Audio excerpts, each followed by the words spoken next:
ചേട്ടാ, ഈ പെട്രോളിന്റെ വില ദിനംപ്രതി കുതിച്ചു വരുന്നോണ്ടിരിക്കുകയാണല്ലോ, എന്താണ് ചേട്ടൻ്റെ അഭിപ്രായം? എനിക്ക് 10-20 വർഷമായി ഞാൻ ബൈക്ക് കാറൊക്കെ ഉപയോഗിക്കാൻ തുടങ്ങിയിട്ട്. ഞാൻ അന്നും അതെ ഇന്നും അതെ 50 രൂപ എടുക്കും ബൈക്കിന്.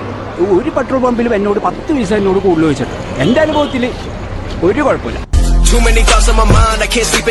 അന്താരാഷ്ട്ര മാർക്കറ്റിൽ ക്രൂഡ് ഓയിലിന് വില കൂടുമ്പോഴാണല്ലോ നമ്മുടെ നാട്ടിൽ ഡീസലിനും പെട്രോളിനൊക്കെ വില കൂടുന്നത്. അപ്പോൾ ആദ്യം ചെയ്യേണ്ടത് അന്താരാഷ്ട്ര മാർക്കറ്റിൽ ക്രൂഡ് ഓയിലിന് വില കയറ്റണമെല്ലാം കണ്ടുപിടിച്ച് അത് കുറപ്പിക്കാനുള്ള സംവിധാനമല്ല ആദ്യം ചെയ്യേണ്ടത്. അതിന് അന്താരാഷ്ട്ര മാർക്കറ്റ് എവിടെയാണെന്ന് അറിയണം. ചേട്ടനറിയാമോ അന്താരാഷ്ട്ര മാർക്കറ്റ് എവിടെയാണ്? ചേട്ടനറിയാമോ? ആർക്കെല്ലാം അറിയാമോ? ആർക്കും അറിയില്ല. ഞാൻ മനസ്സിലാക്കി കൊടുത്തോളം നമ്മൾ ഭരിക്കുന്ന മന്ത്രിമാർക്ക് പോലും അറിയില്ല അന്താരാഷ്ട്ര മാർക്കറ്റ് എവിടെയാണ്. പിന്നെ എങ്ങനെ എന്തിനു വില കുറയ്ക്കും?